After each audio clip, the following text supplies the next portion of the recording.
नमस्कार दोस्तों, श्री श्याम क्लासेज में आपका हार्दिक अभिनंदन है, स्वागत है।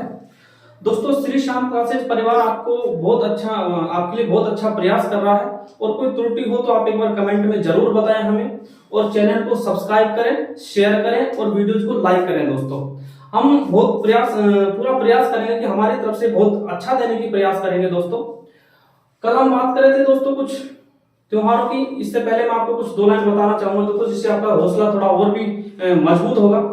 जर्जर बनाने वालों की भी यहाँ नहीं कोई कमी, जर्जर बनाने वालों की भी नहीं यहाँ कोई कमी। अगर हौसले हैं बुलंद तो मेहनत क्यों थमी, अगर हौसले हैं बुलंद तो मेहनत क्यों थमी। गिरा है तो उठ और संभल, गिरा है तो उठ और संभल, आंखों में क्यों है नमी। गिरा है तो उठ और संभल, आंखों में क्यों है नमी। तेरा ही आसमां है और तेरी है जमी, तेरा ही आसमां है और तेरी ही है जमी।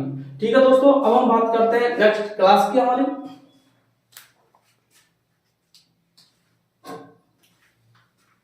तो दोस्तों, कल हम पढ़ चुके हैं कार्तिक पूर्णिमा तक। इसके बाद हम बात करते हैं अगले त्योहार की।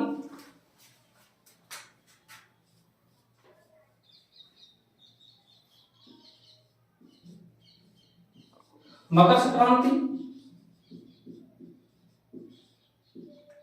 अगला त्योहार है दोस्तों, मकर संक्रांति।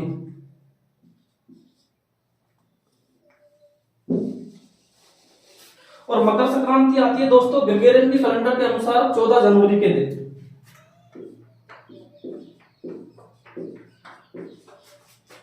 14 जनवरी के दिन, 14 जनवरी को मनाई जाती है मकर संक्रांति। इसमें दोस्तों ये इंपॉर्टेंट ज्यादा है कि मकर संक्रांति के दिन, इसको देखो वैसे अलग अलग क्षेत्रों में अलग अलग नाम से भी जाना जाता है दोस्तों। जैसे हम बात करें, इसको दक्षिण भारत में कहते हैं दोस्तों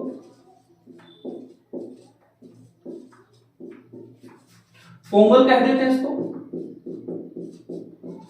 पोंगल।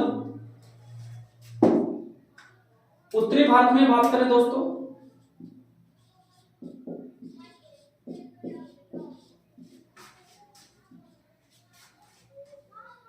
मकर संक्रांति कह देते हैं इसको, मकर संक्रांति।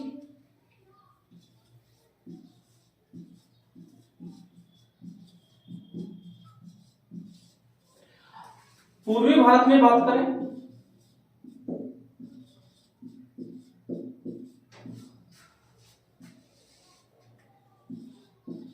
पूर्वी भारत, तो पूर्वी भारत में दोस्तों इसको बिहू कहा जाता है। पूर्वी भारत में बिहू कहा जाता है। पश्चिमी भारत में बात करें दोस्तों, इसको उत्तरायण कह देते हैं।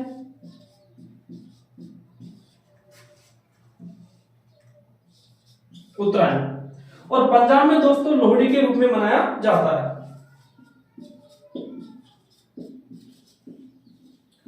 पंजाब में दोस्तों लोहड़ी के रूप में मनाया जाता है, लोहड़ी। और लोहड़ी मनाई जाती है दोस्तों 13 जनवरी के दिन,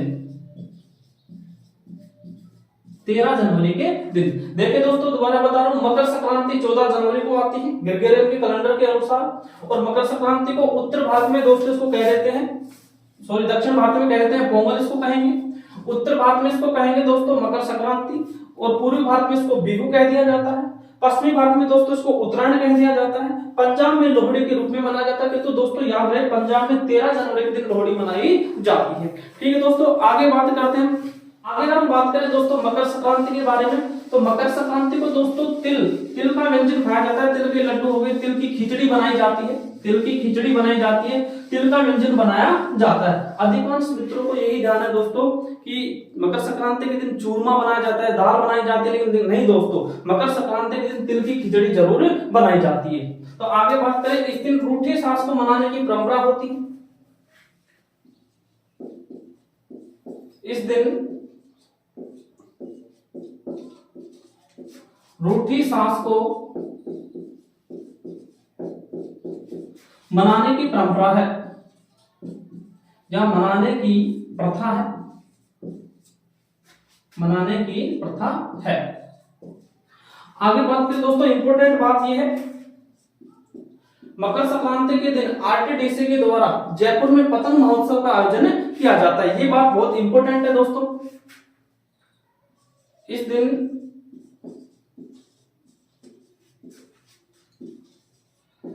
आरटीडीसी के द्वारा, दोस्तों आरटीडीसी की फुल फॉर्म मैं पहले भी बता चुका हूं, फिर मैं बता देता हूं, Rajasthan tourism development corporation, Hindi में इसको कहेंगे राजस्थान पर्यटन विकास निगम, और ये पर्यटन को बढ़ावा देने वाली संस्था है। इस दिन आरटीडीसी के द्वारा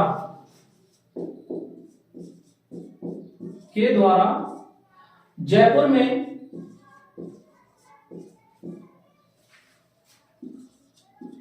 पतंग महोत्सव का आयोजन किया जाता है। पतंग महोत्सव का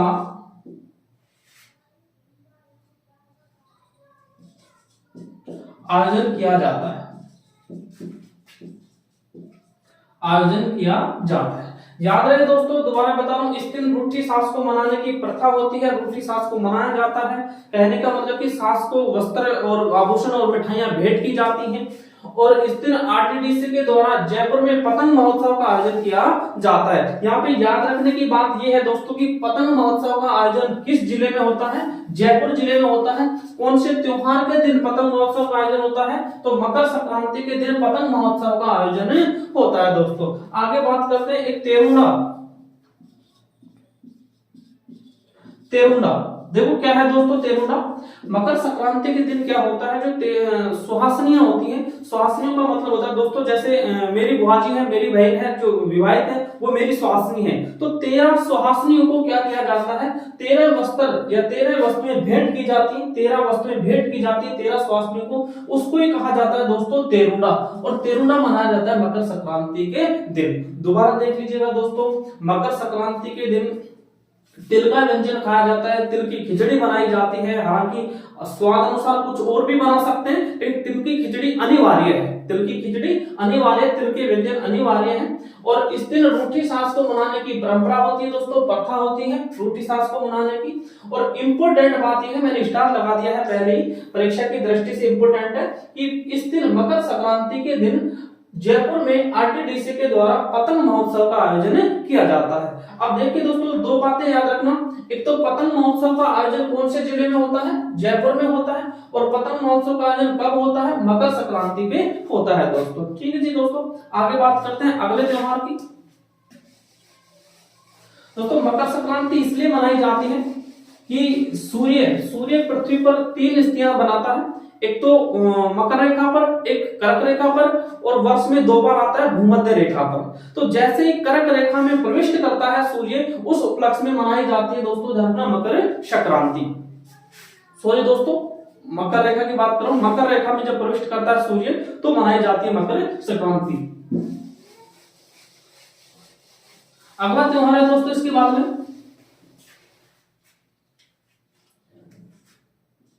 तिल चौथ। इसको ही कहा जाता है दोस्तों तिल चौथ को तिलकुटा चौथ, तिलकुटा चौथ। इसका ही अन्य नाम है दोस्तों तिलकुटा चौथ का ही संकट चौथ, संकट चौथ जो इंपोर्टेंट नाम है दोस्तों संकट चौथ। और इसी का एक अन्य नाम हो रहा है दोस्तों वक्रतुंड चौथ। यहीं पे लिख देता हूं दोस्तों, दूसरा नाम मिलेगा वक्रतुंडी चौथ,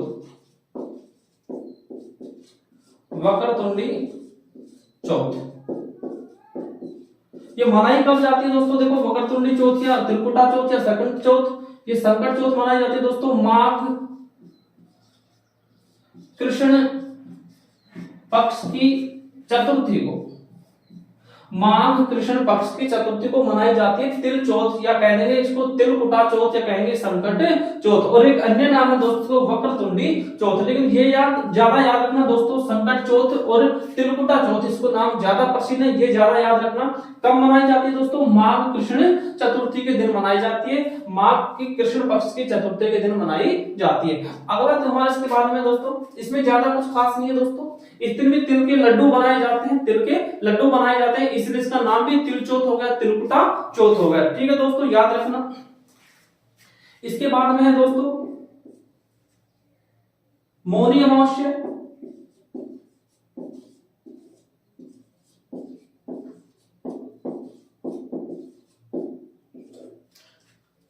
अगला त्योहार है दोस्तों मौनी अमावस्या, और ये मनाई जाती है माघ अमावस्या।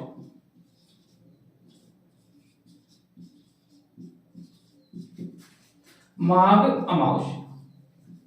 देखिए दोस्तों मौनी अमावस्या के दिन क्या होता है, एक तो मनु का जन्म दिवस मनाया जाता है, मनु का जन्म दिवस।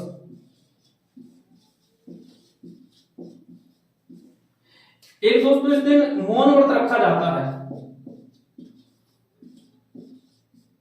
मौन व्रत रखा जाता है।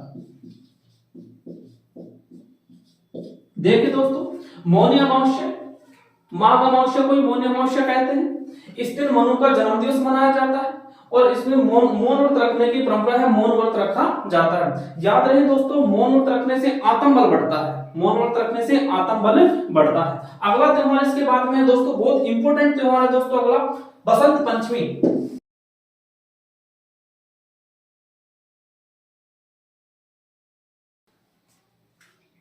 बसंत पंचमी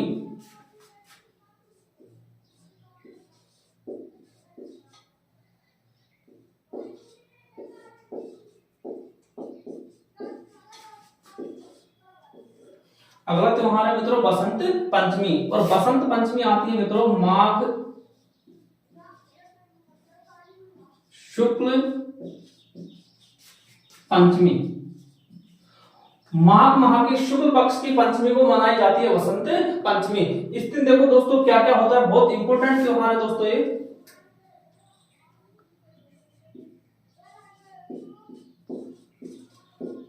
शारदे माँ की पूजा होती है, शारदे माँ कह सकते हैं, सरस्वती कह सकते हैं, वाग्देवी कह सकते हैं कि वाग्देवी की पूजा होती है, माँ सरस्वती की पूजा होती है, या शारदे माँ की पूजा होती है, पूजा होती है।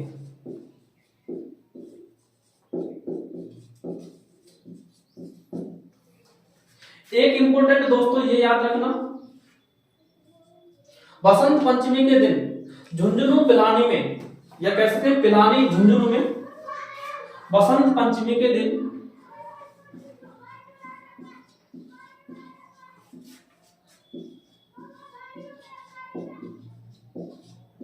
पिलानी झुंझुनू में, पिलानी झुंझुनू में सरस्वती माता का मेला लगता है। पिलानी झुंझुनू में सरस्वती माता का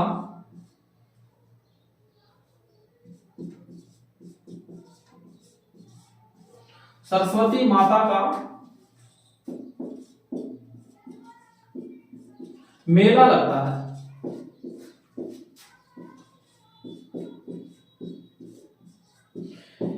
याद रहे दोस्तों पूछ लिया जाएगा कि सरस्वती माता या शारदे माँ का मेला कहाँ लगता है, तो पिलानी झुंझुनू में शारदे माँ का मेला लगता है। किस दिन लगता है, बसंत पंचमी के दिन लगता है। और देखिए दोस्तों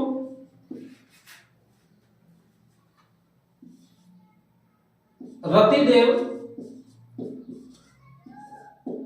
कामदेव भी कह देंगे इनका, ये रतिदेव रति की पत्नी है तो रतिदेव कहलाते हैं। कामदेव की पूजा होती है। याद रहे दोस्तों बसंत पंचमी के दिन कामदेव की भी पूजा होती है, और बसंत पंचमी के दिन माना जाता है कि ऋतुराज बसंत, ऋतुराज बसंत, 6 ऋतुओं में से एक ऋतु है बसंत ऋतु, जिसको ऋतुराज कहा जाता है। ऋतुराज बसंत का आगमन माना जाता है, प्रारंभ माना जाता है। तो लिख सकते हैं कि यहाँ पे इस दिन ऋतुराज बसंत का आगमन होता है। इस दिन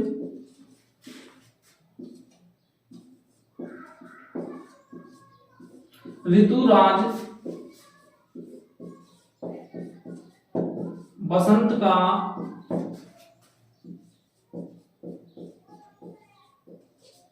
आगमन होता है दोस्तों। दोबारा रिपीट कर देता हूं दोस्तों मैं, बसंत पंचमी इस दिन कब आती है, बसंत पंचमी माघ शुक्ल पंचमी के दिन मनाई जाती है। मां शारदे की पूजा होती है, पीले वस्त्र धारण किए जाते हैं, और इस दिन पिलानी झुंझुनू में सरस्वती माता या शारदे माता का मेला लगता है दोस्तों। इस दिन रति देव या कह सकते हैं कामदेव की पूजा होती है और इस दिन ऋतुराज बसंत का आगमन माना जाता है। और अब सबसे ज्यादा इंपॉर्टेंट बात मैं बताने जा रहा हूं दोस्तों आपको, जो बहुत ज्यादा इंपॉर्टेंट है। बसंत पंचमी के दिन शिक्षा विभाग के द्वारा दोस्तों गार्गी पुरस्कार भेंट किया जाता है। इस बीच को याद रखना दोस्तों, यहां पे लिख देता हूं मैं।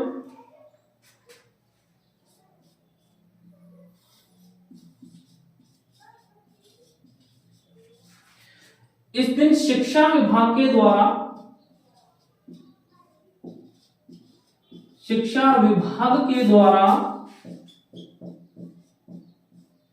गार्गी पुरस्कार, याद रहे दोस्तों कौन सा पुरस्कार, गार्गी पुरस्कार, जो शिक्षा से संबंधित है, पहले लिख दिया शिक्षा विभाग के द्वारा। इस दिन शिक्षा विभाग के द्वारा गार्गी पुरस्कार भेंट किया जाता है। याद रखना दोस्तों, गार्गी पुरस्कार पंचायत समिति स्तर पर और जिला स्तर पर भेंट किया जाता है। ये गार्गी दोस्तों उत्तर वैदिक कालीन एक विदुषी स्त्री थी, उनके नाम से गार्गी पुरस्कार चलता है। अब अगले त्योहार की बात करते हैं दोस्तों, एक बार स्क्रीनशॉट ले लीजिए आप।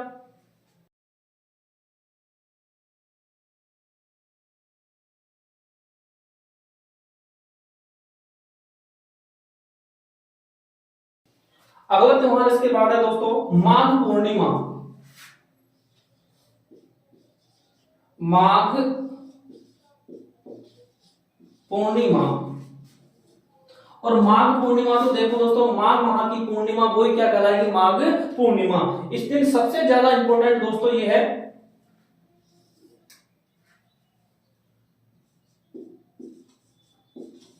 नवाटपुरा,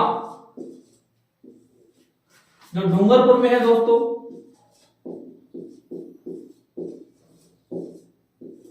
नवाटपुरा डूंगरपुर में बैनेश्वर धाम का मेला लगता है। बैनेश्वर मेला लगता है, याद रख लेना दोस्तों, इंपॉर्टेंट है। बैनेश्वर मेला कहां लगता है, नवाटपुरा डूंगरपुर में लगता है दोस्तों। अब मैं बैनेश्वर धाम की बात कर लेता हूं दोस्तों, ये बहुत इंपॉर्टेंट है।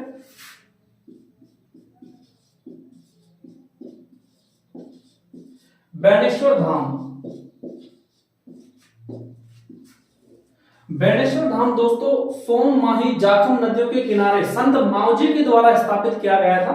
बैनेश्वर धाम कहां पे दोस्तों, ये नवाटपुरा डूंगरपुर में, और जो सोम माही और जाखम नदियों के संगम पर, त्रिवेणी संगम पर स्थित है, जिसकी स्थापना संत मावजी द्वारा किया गया था दोस्तों। और यहाँ पे मेला लगता है माघ पूर्णिमा के दिन। और इस मेले को दोस्तों भीलों का कुंभ कह दिया जाता है, आदिवासियों का कुंभ कह दिया जाता है, वागड़ क्षेत्र का कुंभ कह दिया जाता है, क्योंकि दोस्तों बांसवाड़ा और डूंगरपुर को वागड़ क्षेत्र कहा जाता है। और वागड़ क्षेत्र का सबसे बड़ा मेला कौन सा जी, बैनेश्वर मेला है, इसलिए इसको वागड़ क्षेत्र का कुंभ भी कह दिया जाता है। इसमें भील अपने जीवन साथी चुनते हैं, गैर नृत्य का आयोजन किया जाता है, और इसलिए इसको भीलों का कुंभ भी कहा जाता है दोस्तों। बैनेश्वर धाम मैं यहाँ पे लिख भी देता हूं दोस्तों, बैनेश्वर धाम सोम माही जाखम, तीनों नदियां हैं दोस्तों, याद रखना। सोम माही जाखम त्रिवेणी संगम है, सोम माही जाखम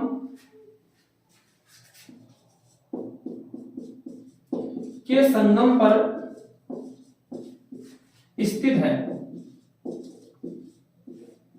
और संगम कहां पे दोस्तों, ये डूंगरपुर में। कहां पे हो रहा है, डूंगरपुर, नवाटपुरा डूंगरपुर। आगे बात करते हैं बैनेश्वर मेले को किस नाम से जानते हैं दोस्तों,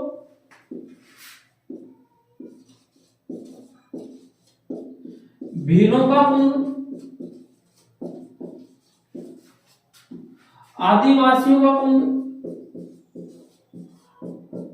आदिवासियों का कुंभ, और कहते हैं दोस्तों इसको वागड़ का कुंभ,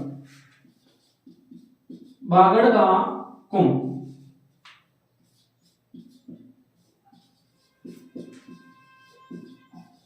ये इंपॉर्टेंट है दोस्तों, एक बार मैं दोबारा रिपीट कर देता हूं। माघ पूर्णिमा, माघ पूर्णिमा, माघ माह की पूर्णिमा को कह रहे हैं माघ पूर्णिमा। माघ पूर्णिमा के दिन नवाटपुरा गांव जो डूंगरपुर में है, वहां पे बैणेश्वर मेले का आयोजन होता है दोस्तों। कौन से मेले का? बैणेश्वर मेले का। और बैणेश्वर मेले को ही ध्यान रखना दोस्तों, बागड़ का कुंभ भी कह दिया जाता है, क्योंकि बागड़ क्षेत्र में आते हैं डूंगरपुर और बांसवाड़ा, डूंगरपुर बांसवाड़ा। और बागड़ क्षेत्र का सबसे बड़ा मेला कौन सा है? बैणेश्वर मेला, इसलिए बागड़ का कुंभ कह दिया गया। भीलों का कुंभ कहा जाता है, क्योंकि भील यहाँ पे सर्वाधिक संख्या में पधारते हैं, गैर नृत्य करते हैं और अपने आदिवासी अपने जो जीवन साथी है उनका चुनाव करते हैं, इसलिए ध्यान रखना इसको भीलों का कुंभ कह दिया गया। आदिवासियों का कुंभ, इसमें आदिवासी लोग सर्वाधिक संख्या में जाते हैं, इसलिए इसको आदिवासियों का कुंभ कह दिया गया। ठीक है दोस्तों, आदिवासियों में भी बात करते हैं तो सबसे ज्यादा कौन जाते हैं? भील जाते हैं दोस्तों। आगे विशेष बात बैणेश्वर धाम के बारे में दोस्तों। बैणेश्वर धाम कहाँ बसा हुआ दोस्तों, कहाँ पे स्थित है? सोन, माही, जाखम नदियों की त्रिवेणी संगम पर। स्थापना किसने की थी मित्रों? संत मावजी ने इसकी स्थापना की थी। एक विशेष बात और बताऊं दोस्तों मैं आपको कि बैणेश्वर धाम पर खंडित शिवलिंग की पूजा की जाती है। याद रखना दोस्तों, खंडित शिवलिंग की पूजा कहाँ होती है? बैणेश्वर धाम में होती है, ध्यान रखना, खंडित शिवलिंग की। आगे बात करते हैं अगले त्योहार की मित्रों।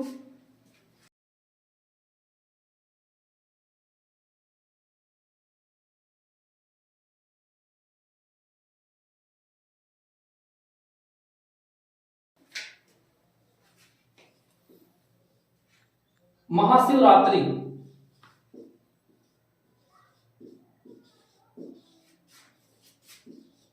महाशिवरात्रि और महाशिवरात्रि आती है दोस्तों फाल्गुन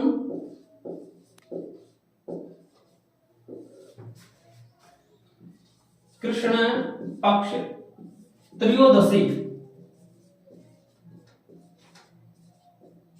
त्रयोदशी। देखना दोस्तों, महाशिवरात्रि कब आती है? फाल्गुन कृष्ण पक्ष त्रयोदशी, 13 साधारण भाषा में कहे तो 13 के दिन महाशिवरात्रि मनाई जाती है, फाल्गुन कृष्ण पक्ष त्रयोदशी। देखिए दोस्तों, महाशिवरात्रि के दिन क्या हुआ है?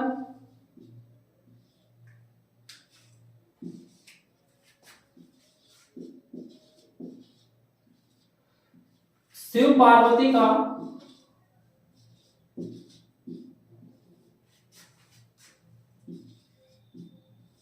शिव व पार्वती का विवाह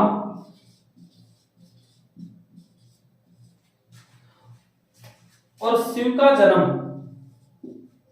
और शंकर भगवान कह सकते हैं शिव भगवान का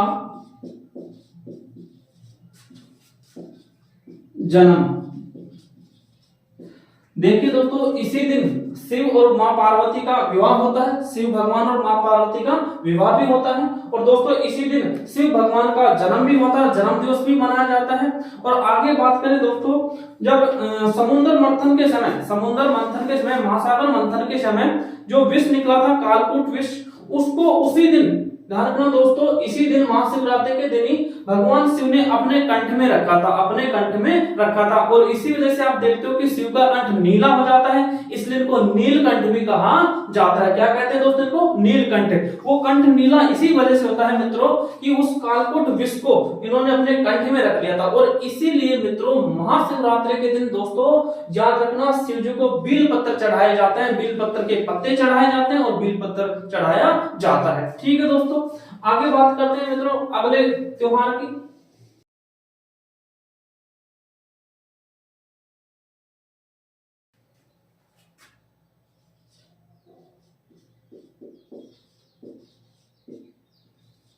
आंवला एकादशी। आंवला एकादशी, जिसको आंवलिक एकादशी भी कह दिया जाता है मित्रों, और आंवला एकादशी भी कह दिया जाता है। कब आती है? देखिए आंवला एकादशी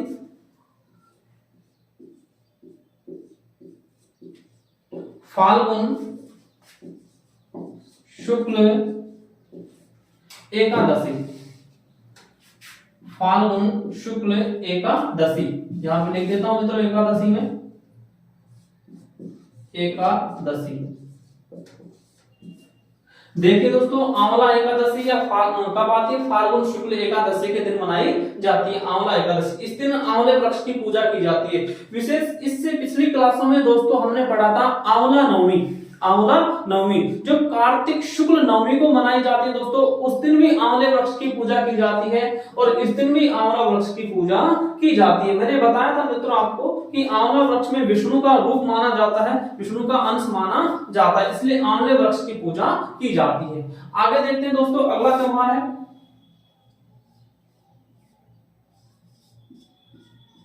होली।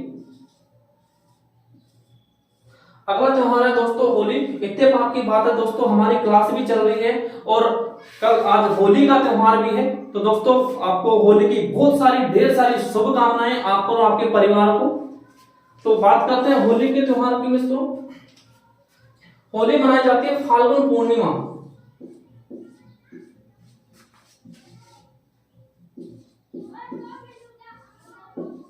फाल्गुन पूर्णिमा के दिन, फाल्गुन पूर्णिमा के दिन। देखो मित्रों, होलिका का जो नाम है होलिका है, ये आपको मैं थोड़ा हिस्टोरिकल बता देता हूं, उससे याद रखने में बहुत ही आसान रहेगा और आपको मजा भी आएगा। देखो स्टोरी सुनने में भी आनंदित हो जाओगे। होली का इनका नाम होता है होलिका, जो हिरण्यकश्यप की बहन होती है। हिरण्यकश्यप की क्या होती थी? बहन होती है। और इनका मूल नाम तो ईली होता है। मूल नाम क्या होता है? ईली। और दोस्तों इनका मंगेतर होता है ईला। इनकी सगाई हो जाती है, विवाह नहीं होता है, उनका नाम होता है ईला। और एक हिरण्यकश्यप का पुत्र होता है प्रहलाद, जो विष्णु भगवान का बहुत बड़ा भक्त होता है दोस्तों। और ये कहते हैं कि उस प्रहलाद को विष्णु की भक्ति छुड़वाने के लिए हिरण्यकश्यप बहुत सारी यात्राएं देता है। लगभग 8 दिन तक कंटिन्यू यात्राएं दी जाती हैं, जिसको अष्टानक भी कहा जाता है दोस्तों।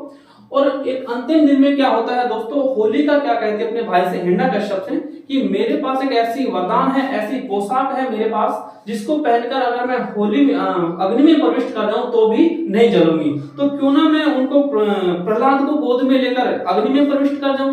तो ये बात हिरण्यकश्यप को ठीक लगी और प्रहलाद को गोद में बिठाकर होलिका अग्नि में प्रविष्ट हो जाती है। और इससे विपरीत ही होता है दोस्तों, ये तो विधि का विधान होता है दोस्तों, विष्णु भगवान की लीला थी ये तो होता क्या है, होलिका जलकर भस्म हो जाती है और प्रहलाद बिल्कुल वैसे के वैसे रहते हैं, बिल्कुल बच जाते हैं प्रहलाद। उस दिन से ही मनाई जाती है दोस्तों होली। होली मनाने का औचित्य ये होता है दोस्तों कि अपने जो वैर भाव हैं उसको भुलाकर एक सौहार्दपूर्ण, बिल्कुल भाईचारे रूप से जीवन जीना। जितने भी वैर भाव हैं उनको दूर कर भाईचारे के रूप से जीना। अब आगे क्या होता है मित्रों कि होलिका जैसे ही जलकर राख हो जाती है तो इनके मंगेतर को पता चलता है, जिनका नाम मैंने अभी बताया ईला। ईला को पता चलता है कि भाई तेरी ईली तो बिल्कुल जलकर भस्म हो गई। अब ईला अपने घर से ही आता है छाती पीटते हुए, हाय ईली हाय ईली। ठीक है दोस्तों, अब आकर देखता है कि वहां उनकी राख पड़ी थी, तो ईला क्या करता है, उसी राख को, होलिका की राख को उठाकर अपने शरीर पर लगाता है। इसीलिए दूसरे दिन, होली के दूसरे दिन दोस्तों हम धुलंडी मनाते हैं, जिसको कई स्थानों पर धुलिया भी कहा जाता है दोस्तों, और उसको कहते हैं दोस्तों धुलंडी, जो चैत्र कृष्ण एकम के दिन मनाई जाती है। ठीक है दोस्तों। और पश्चिमी राजस्थान में तो दोस्तों क्या होता है, मारवाड़ शहर में जिसकी शादी नहीं होती है उसको इलोजी भी कह देते हैं। इलोजी, जिसकी शादी नहीं होती उसको क्या कह देते हैं, इलोजी कह देते हैं। और ईला ईली की सवारी निकाली जाती है, इलोजी की सवारी निकाली जाती है, सॉरी इलोजी की, बाड़मेर जैसलमेर में इलोजी की सवारी निकाली जाती है, पूरी बारात निकाली जाती है दोस्तों। और अंत में फिर वो रुदन करने लग जाते हैं, रोने लग जाते हैं। और दोस्तों ईला ईली नृत्य भी होता है, जो मारवाड़ का प्रसिद्ध है दोस्तों। ईला ईली नृत्य जो संतानहीन स्त्रियों के द्वारा किया जाता है, ईला ईली नृत्य। तो ये मूल कहानी है दोस्तों होलिका की, और होली क्यों मनाई जाती है। लेकिन दोस्तों जो मैंने कहानी सुनाई है ये आपको एग्जाम में नहीं पूछेंगे, ये सिर्फ और सिर्फ मैंने आपको थोड़ा खुश रखने के लिए, थोड़ा बोरियत दूर करने के लिए, और थोड़ा ये हिस्टोरिकल थोड़ा याद हो जाएगी कि होली क्यों मनाते हैं, कब मनाते हैं, कब कैसे मनाई जाती है। अब आगे बात हम ये करते हैं दोस्तों कि होली अलग अलग क्षेत्र में अलग अलग नाम से बनाई जाती है। जैसे धुलंडी अलग अलग क्षेत्र में अलग अलग नाम से मनती है, उसकी बात करते हैं आगे। तो होली कब मनाते हैं दोस्तों, फाल्गुन पूर्णिमा के दिन। आगे बात करते हैं, इसको दोस्तों याद रखना, होली को वसंत उत्सव भी कह सकते हैं, वसंत उत्सव भी कह देते हैं होली को। आगे है मित्रों धूलिया या धुलंडी। धुलंडी, धुलंडी को कह देते हैं दोस्तों धूलिया, धूलिया। और धूलिया मनाते हैं दोस्तों चैत्र कृष्ण पक्ष एकम के दिन। एकम को हम प्रतिपदा भी कह सकते हैं, प्रथमा भी कह सकते हैं। तो धुलंडी या धूलिया कब मनाते हैं दोस्तों? होली के एक दिन बाद, चैत्र कृष्ण एकम के दिन। अब इस धुलंडी के दिन धूलिया जो होली मनाई जाती है दोस्तों, ये अलग अलग क्षेत्र में अलग अलग नाम से जानी जाती है, अलग अलग प्रकार से मनाई जाती है। ये सारे के सारे दोस्तों मैं यहाँ पे आपको बॉक्स में लिख रहा हूँ।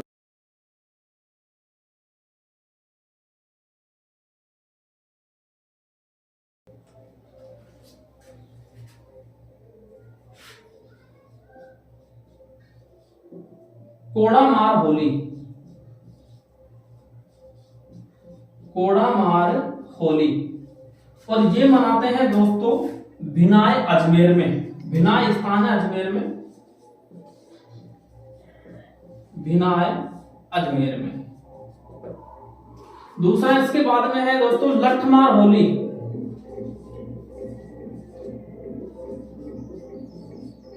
लठमार होली। और लठमार होली मनाते हैं दोस्तों महावीर जी करौली, लठमार होली मनाते हैं महावीर जी में।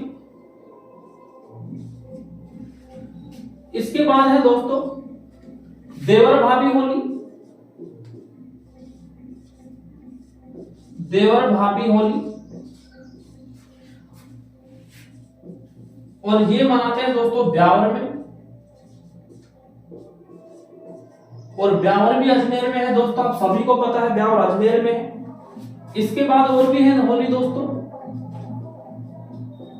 पत्थरमार होली, बड़ी गजब की होली है। पत्थर मार कर छुप जाओ, दूसरे को मौका ही मत दो पत्थर मारने का, मार के पत्थर और छुप जाओ। पत्थरमार होली, पत्थरमार होली। और ये मनाते हैं दोस्तों बाड़मेर, बाड़मेर में पत्थरमार होली। इसके बाद और होली है दोस्तों, मैं इसको थोड़ा हटा देता हूं।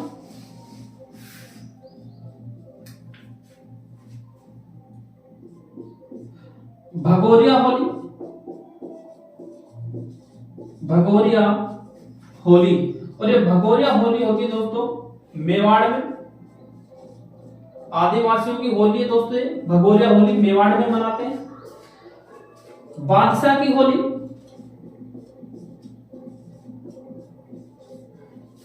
बादशाह की होली। और बादशाह की होली मनाते हैं दोस्तों नाथ द्वारा में, नाथ द्वारा। याद रखना दोस्तों नाथ द्वारा श्रीनाथ जी या कह सकते हैं वल्लभ संप्रदाय की प्रमुख पीठ है नाथ द्वारा में। इससे पहले हम अन्नकूट महोत्सव की भी बात कर चुके हैं दोस्तों। राजस्थान का अन्नकूट महोत्सव अगर प्रसिद्ध है तो वो भी कहां का है ना दोस्तों? नाथ द्वारा का, जो भीलों की लूट के लिए प्रसिद्ध है। तो बादशाह की होली दोस्तों कहां मनाते हैं? नाथ द्वारा में। एक दोस्तों है पुष्प होली, पुष्प होली।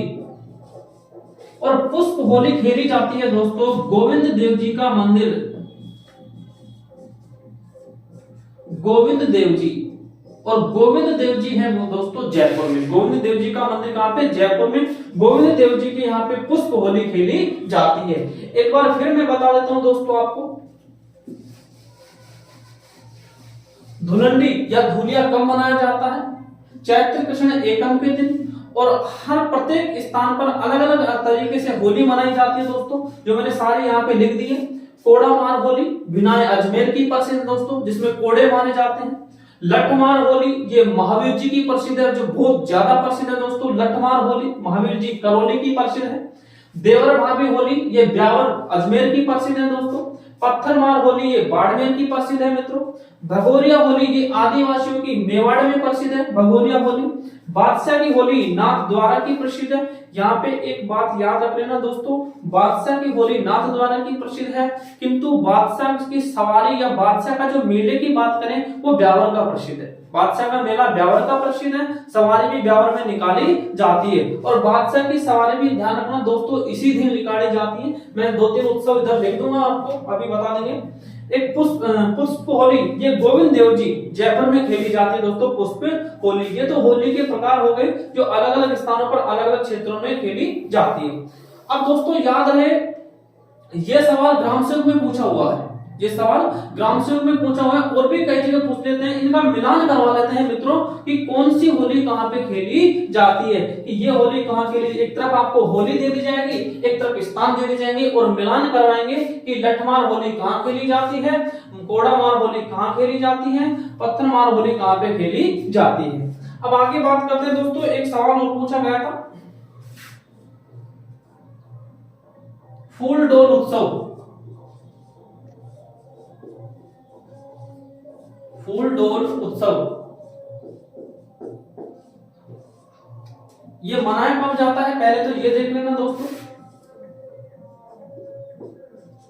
चैत्र कृष्ण एकम के दिन, होली के दूसरे दिन चैत्र कृष्ण एकम के दिन मनाया जाता है फूल डोल उत्सव। कहां पे मनाया जाता है, सारी बातें इंपॉर्टेंट है दोस्तों इसके बारे में। कहां पर मनाया जाता है, शाहपुरा भीलवाड़ा,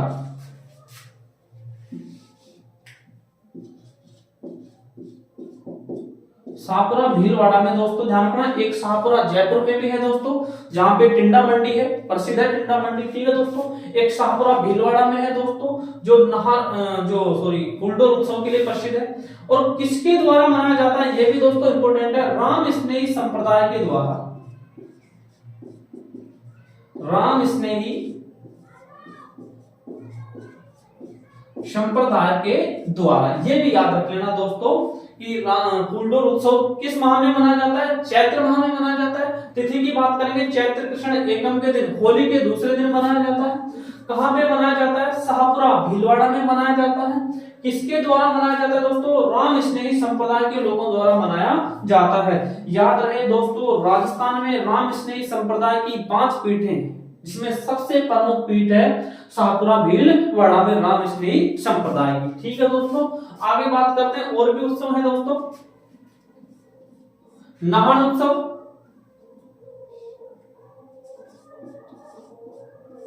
नाहन उत्सव ये कोटा में मनाया जाता है दोस्तों। नाहन उत्सव कहां का प्रसिद्ध है, कोटा का प्रसिद्ध है। और बात करें गींदड़,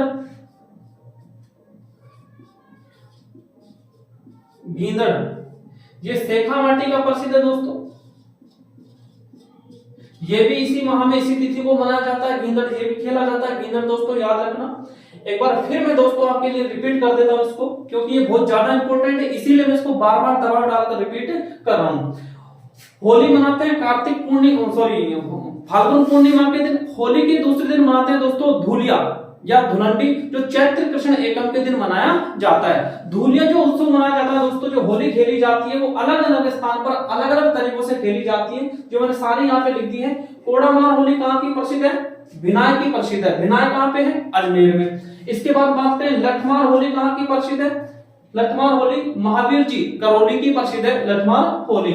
देवर भाभी होली कहाँ की प्रसिद्ध है, देवर भाभी होली ब्यावर की प्रसिद्ध है।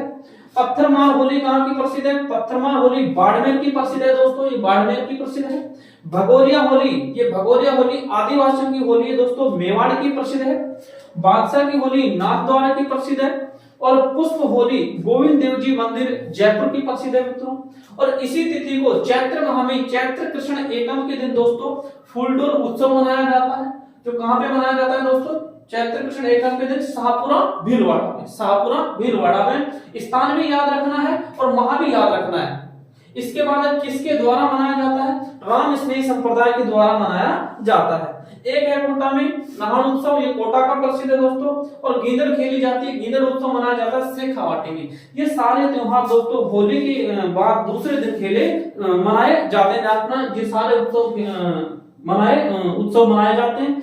आगे एक बात और करें दोस्तों, बादशाह की सवारी।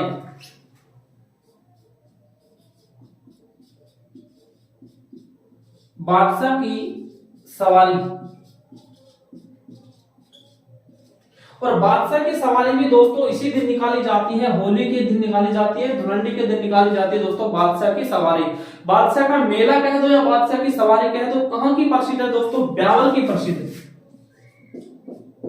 ब्यावर, याद रहे दोस्तों, ब्यावर की प्रसिद्ध है बादशाह की सवारी, या कह सकते हैं ब्यावर में बादशाह का मेला आयोजित होता है। इसके पीछे भी एक छोटी सी स्टोरी है दोस्तों कि अकबर जब ख्वाजा मोइनुद्दीन चिश्ती, ख्वाजा जो चिश्ती साहब हैं, इनकी दरगाह पर जियारत करने जाते थे, तो जैसे एक बार जियारत करने गए थे तो उस समय इनके पास में धन खत्म हो गया था, खर्चा खत्म हो गया था। तो वो धन टोडरमल जो इनके वित्त मंत्री थे, बहुत अच्छे वित्त मंत्री थे, इनके वित्त मंत्री टोडरमल ने इनको धन दिया था। उससे खुश होकर अकबर ने कहा कि टोडरमल, मैं आपको एक दिन का बादशाह अवश्य बनाऊंगा। और जैसे इनको एक दिन का बादशाह बनाया गया, अब आपको पता है दोस्तों, टोडरमल ने नायक फिल्म तो देख नहीं रखी थी कि एक दिन में पूरा सब कुछ बदल कर रख देगा प्रशासन। उसने सोचा कि भाई एक दिन में क्या किया जाए, तो उन्होंने एक दिन में इतनी सवारी निकाली ब्यावर में, और उस सवारी के आगे आगे दोस्तों बीरबल ने इतना नृत्य किया, उस नृत्य को मयूर नृत्य भी कहते हैं, मोर बनकर नाचने लगा। और भैरव जी के मंदिर में भी आशीर्वाद लेने के लिए नृत्य करते हैं, तो उसको भैरव नृत्य कहा गया। तो मयूर नृत्य और भैरव नृत्य दोस्तों याद रहे, बीरबल के द्वारा किया जाता है होली के दिन या इस बादशाह की सवारी के आगे। ठीक है दोस्तों, अगला त्योहार इसके बाद में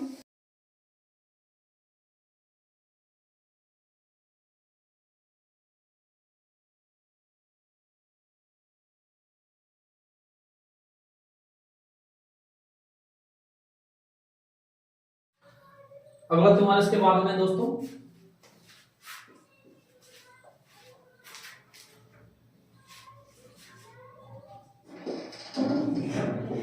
घुड़ला का त्योहार या घुड़ला त्योहार।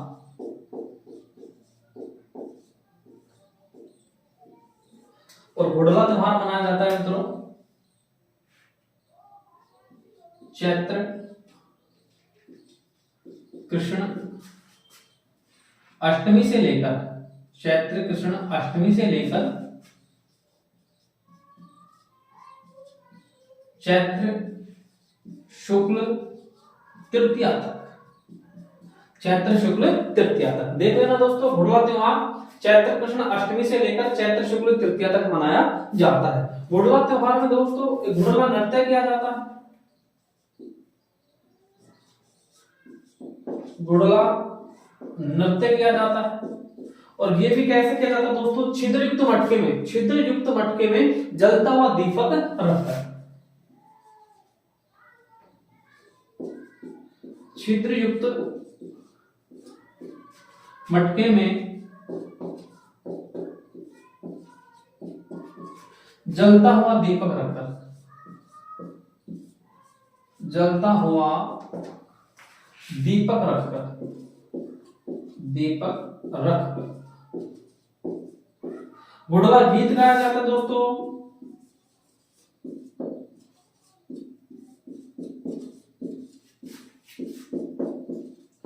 गाया जाता है, घुड़ला गीत गाया जाता है, घुड़ले घूमेला जी घूमेला, इस प्रकार से घुड़ला गीत गाया जाता है। होता क्या है दोस्तों कि घुड़ला त्योहार सातन देव, मारवाड़ के शासक सातन देव की याद में मनाया जाता है दोस्तों। और घुड़ले खां को उसका प्रतीक माना जाता है। जैसे मैंने बताया कि घुड़ला नृत्य छिद्र युक्त मटका, जो छिद्र युक्त मटका होता है ये घुड़ले खां की खोपड़ी का प्रतीक होता है। जो अजमेर के मल्लू खां शासक का क्या था जी, सेनापति था घुड़ले खां, उसके याद उसके कैसे उसके प्रतीक मानकर यह नृत्य किया जाता है। वैसे मारवाड़ के शासक सातल देव की याद में नृत्य किया जाता है, त्योहार मनाया जाता है। इसके बाद में इंपोर्टेंट त्योहार आता है दोस्तों शीतला अष्टमी, शीतला अष्टमी। नेक्स्ट इसके बाद इंपोर्टेंट त्योहार है शीतला अष्टमी, शीतला अष्टमी।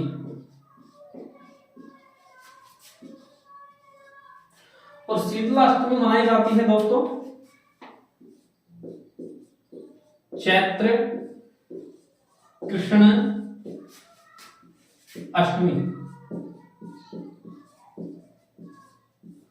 चैत्र कृष्ण अष्टमी,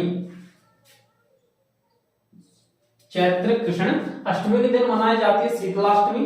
शीतला अष्टमी में क्या होता है मित्रों, जो चेचक निवारक देवी है, जिसको सेडल माता भी कह देते हैं, शीतला माता भी कह देते हैं, महामाई भी कह देते हैं, जो शीतला माता है, एक दिन पहले चैत्र कृष्ण सप्तमी के दिन एक दिन पहले भोजन बना लिया जाता है और उसको ठंडा करके ठंडा हो जाता है। दूसरे दिन शीतला माता के भोग दिया जाता है, उनको चढ़ाया जाता है। इसलिए उस त्योहार को बासुड़ा भी कहते हैं। क्या कहते हैं दोस्तों? बासुड़ा। ये याद रखना है दोस्तों।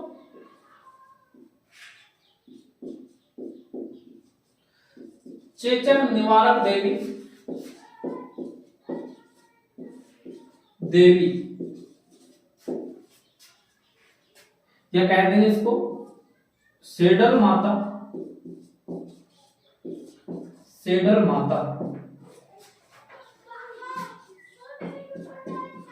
को शीतल भोजन चढ़ाया जाता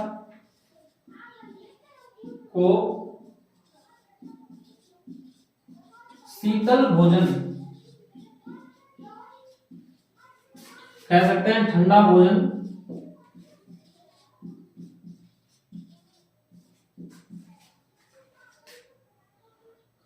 चढ़ाया जाता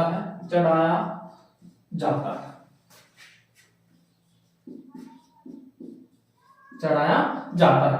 इसलिए दोस्तों इसको बासुड़ा कहा जाता है। मैं दोबारा रिपीट करूं कि शीतला अष्टमी चैत्र कृष्ण अष्टमी के दिन मनाई जाती है, जिसमें शीतला माता, चेचक निवारक देवी या उसी को कहते हैं शेडल माता की पूजा की जाती है दोस्तों।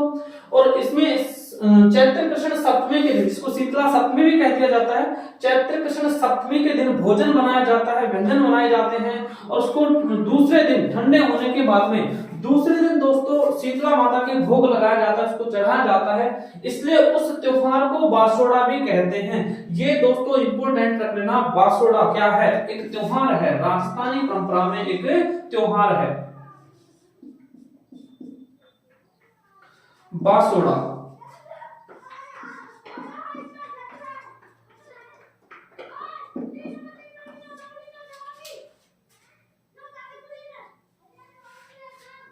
बासुड़ा त्योहार मनाया जाता है, बासुड़ा त्योहार कहलाता है।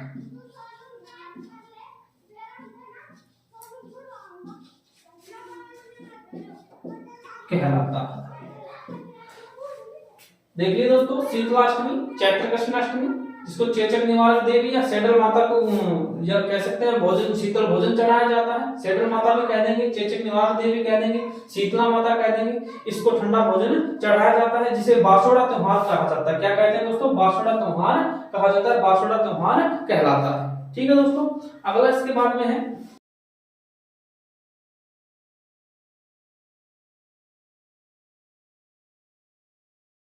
अगला त्योहार है दोस्तों हिंदी नववर्ष।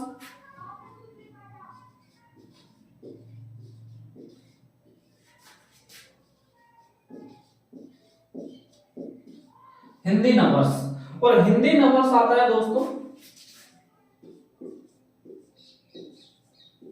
चैत्र शुक्ल प्रथमा के दिन। चैत्र शुक्ल प्रथमा के दिन हिंदी नववर्ष को दोस्तों नव संवत्सर भी कहते हैं।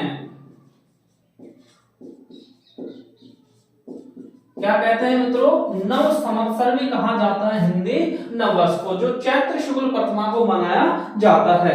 ग्रेगोरियन कैलेंडर का नववर्ष होता है दोस्तों 1 जनवरी, किंतु हिंदू नववर्ष या हिंदी नववर्ष का जो हिंदी नववर्ष होता है वो होता है दोस्तों चैत्र शुक्ल प्रथमा के दिन।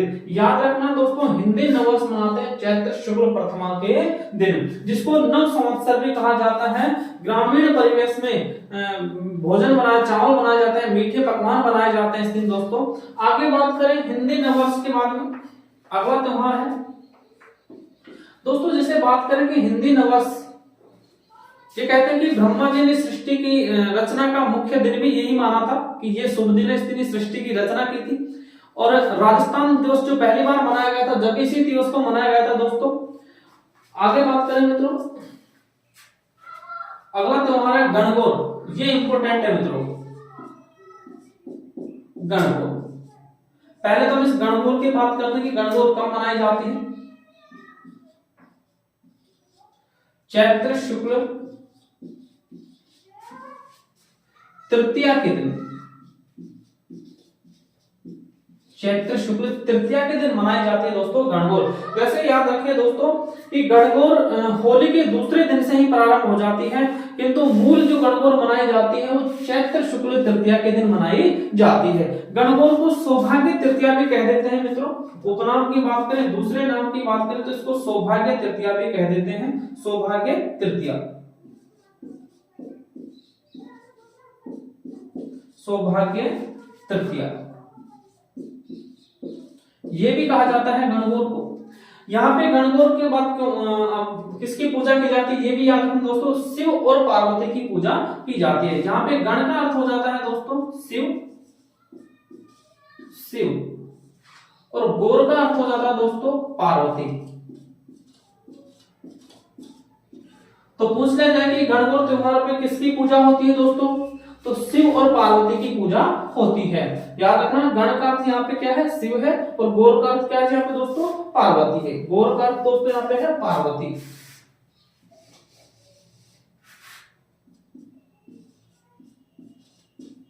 पार्वती गौर का अर्थ है दोस्तों यहाँ पे पार्वती। आगे बात करें दोस्तों, इंपोर्टेंट बात करें जैसलमेर में दोस्तों, जैसलमेर रियासत में पहले आज जैसलमेर जिले में जो गणगौर मनाई जाती है वो चैत्र शुक्ल चतुर्थी के दिन मनाई जाती है, चैत्र शुक्ल चतुर्थी के दिन। उसके पीछे छोटा सा कारण रहा है दोस्तों, मैं यहां पे लिख देता हूं।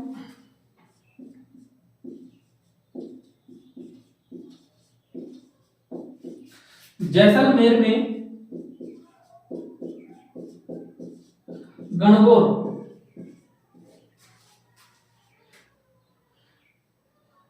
बिना ईसर की मनाई जाती है, बिना ईसर की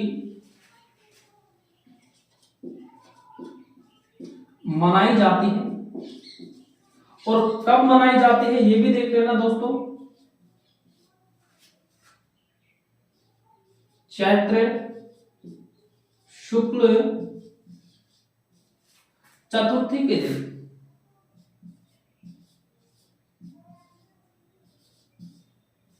चैत्र शुक्ल चतुर्थी के दिन दोस्तों ध्यान रखना जैसलमेर में गणगौर मनाई जाती है। अन्यथा सामान्य गणगौर कब आ रही है, चैत्र शुक्ल तृतीया के दिन, लेकिन जैसलमेर में गणगौर कब मना रहे हैं दोस्तों, चैत्र शुक्ल चतुर्थी के दिन। इसके पीछे रीजन ये रहा है दोस्तों कि और यहाँ पे बिना ईसर की गणगौर मनाई जाती है, बिना ईसर केवल गवर जी की पूजा होती है, केवल गवर जी की पूजा होती है, बिना ईसर की गणगौर मनाई जाती है जैसलमेर में।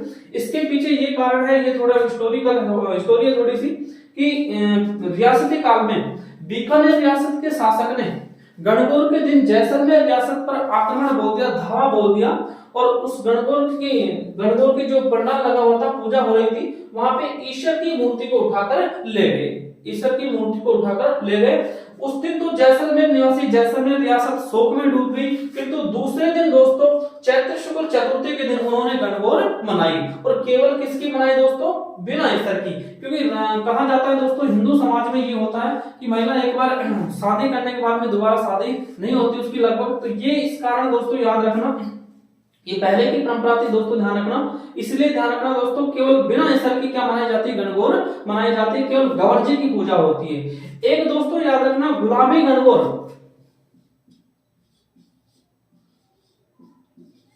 गुलाबी गणगौर, और गुलाबी गणगौर मनाई जाती है दोस्तों, याद रख लेना गुलाबी गणगौर। मैं ये ऊपर लिख देता हूं दोस्तों, थोड़ा सा यहां पे लिख देता हूं, गुलाबी गणगौर। और गुलाबी गणगौर मनाई जाती है दोस्तों नाथद्वारा में, नाथद्वारा। कब मनाई जाती है दोस्तों, ये मनाई जाती है चैत्र शुक्ल पंचमी के दिन, चैत्र शुक्ल पंचमी के दिन। याद रखना दोस्तों, दोबारा से फिर बात कर रहे हैं गणगौर की। गणगौर चैत्र शुक्ल तृतीया के दिन मनाई जाती है। वैसे गणगौर सामान्यतः होली के दूसरे दिन से ही प्रारंभ हो जाती है और 15 से 16 दिन तक ये गणगौर चलती है दोस्तों। और इसके बाद गणगौर को सौभाग्य तृतीया भी कहा जाता है, मूल गणगौर चैत्र शुक्ल तृतीया को मनाई जाती है। इसको सौभाग्य तृतीया भी कहा जाता है। गणगौर के दिन शिव और पार्वती की पूजा होती है मित्रों।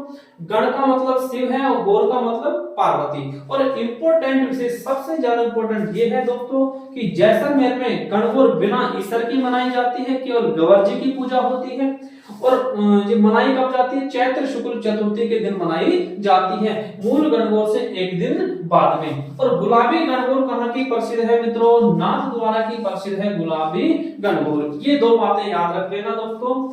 गणगौर कब मनाई जाती है? चैत्र शुक्ल तृतीया के दिन मनाई जाती है। और क्या कहते हैं इसको? सौभाग्य तृतीया कहा जाता है। किसकी पूजा होती है गणगौर के दिन? शिव और पार्वती की पूजा होती है। जैसलमेर में गणगौर कब मनाई जाती है? चैत्र शुक्ल चतुर्थी के दिन मनाई जाती है। बिना ईश्वर की गणगौर कहाँ मनाई जाती है? जैसलमेर में मनाई जाती है। केवल गवर जी की पूजा करने वाली गणगौर किस रियासत में मनाई जाती है? जैसलमेर में मनाई जाती है। ठीक है दोस्तों, ये याद रख लेना।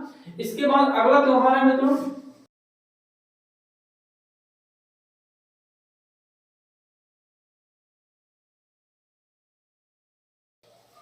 इसके बाद अगला त्योहार है दोस्तों अशोका अष्टमी। अशोका अष्टमी अगला त्योहार है मित्रों अशोका अष्टमी।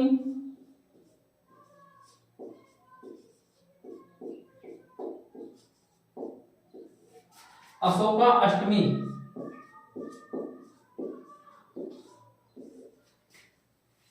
ये देखिए कब आती है अशोका अष्टमी? चैत्र शुक्ल अष्टमी। चैत्र शुक्ल अष्टमी। आगे इसके बाद में दोस्तों इस दिन अशोक वृक्ष की पूजा होती है।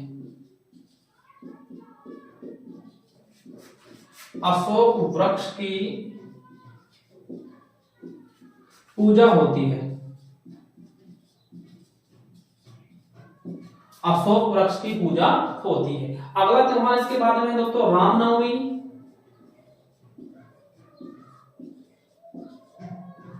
रामनवमी और रामनवमी देखो दोस्तों कब आती है?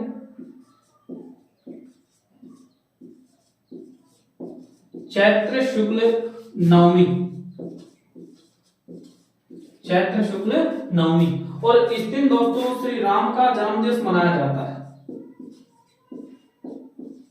श्री राम का जन्म दिवस मनाया जाता है।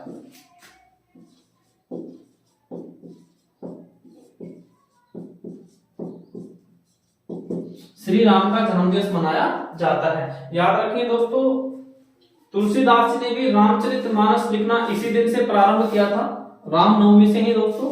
और रामनवमी के दिन श्री राम जी का जन्म दिवस मनाया जाता है। रामनवमी आती है चैत्र शुक्ल नवमी के दिन आती है दोस्तों रामनवमी। आगे इसके बाद अगला त्योहार है हनुमान जयंती। हनुमान जयंती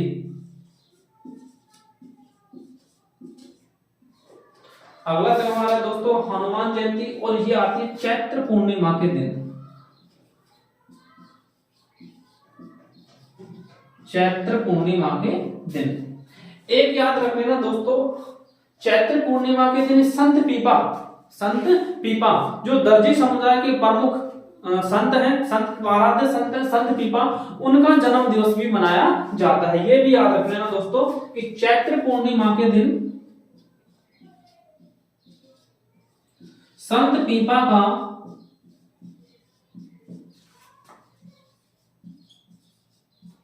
जन्म दिवस मनाते हैं। जन्म दिवस मनाते हैं।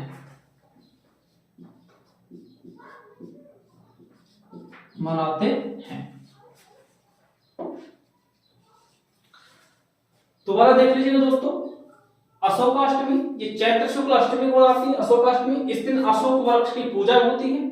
रामनवमी चैत्र शुक्ल नवमी के दिन मनाई जाती है। इस दिन श्री राम का जन्म दिवस मनाया जाता है और ये कहा जाता है कि तुलसीदास ने भी इसी दिन रामचरितमानस लिखना प्रारंभ किया था दोस्तों। आगे हनुमान जयंती है जो चैत्र पूर्णिमा के दिन मनाई जाती है, और चैत्र पूर्णिमा के दिन ही दोस्तों संत पीपा का जन्म दिवस भी मनाया जाता है, जो दर्जी समुदाय के प्रमुख आराध्य देवता हैं। धन्यवाद दोस्तों, आज की क्लास को यही समाप्त करते हैं, नेक्स्ट बात करेंगे कल।